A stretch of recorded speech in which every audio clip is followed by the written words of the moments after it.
सुंदर लड़की और साहूकार। हिंदी कहानी। एक व्यापारी ने किसी धनी साहूकार से ब्याज पर पैसा उधार ले रखा था, लेकिन व्यापार में नुकसान हो जाने की वजह से वह साहूकार का पैसा नहीं लौटा पा रहा था। व्यापारी की एक बहुत ही सुंदर बेटी थी। साहूकार बड़ा कुटिल था। उसने सोचा कि व्यापारी पैसा तो वापस नहीं कर पा रहा है, क्यों न इसकी परिस्थिति का फायदा उठाया जाए। उसने व्यापारी को एक सुझाव दिया कि अगर वह अपनी बेटी की शादी उस साहूकार से कर दे तो वह व्यापारी का सारा खर्चा माफ कर देगा। व्यापारी बेचारा मरता क्या नहीं करता। उसने अपनी बेटी को सारी बात बताई। समस्या बड़ी थी। साहूकार अधेड़ उम्र का कुरूप व्यक्ति था। उस बेटी के आगे दो ही रास्ते थे, या तो साहूकार से विवाह कर ले या इनकार कर दे, अपने पिता को कर्ज में दबा रहने दे। दूसरा, साहूकार की खुशी विवाह कर ले ताकि उसका पिता स्वतंत्र से रह सके। लड़की ने साहूकार के आगे एक शर्त रखी। साहूकार एक थैला लाएगा और उसमें से दो गोलियां डालेगा, एक सफ़ेद और एक काली।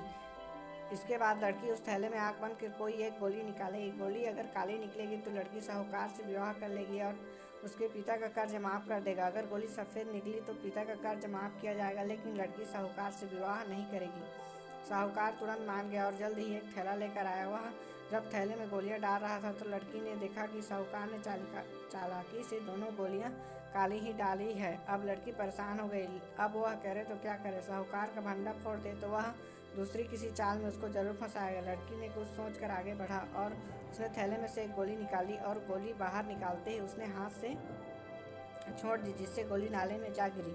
लड़की बोली, माफ़ करना, मेरे हाथ से गोली छूट गई, लेकिन चिंता की कोई बात नहीं। थैले में अभी एक दूसरी गोली तो होगी, उसे देखकर हम पता लगा लेंगे। अगर गोली काली निकली तो मैं सफ़ेद गोली उठाई और थैले में सफ़ेद गोली निकली तो मैं काली गोली उठाई। व्यापार ने थैले में हाथ डाला तो देखा काली गोली निकली।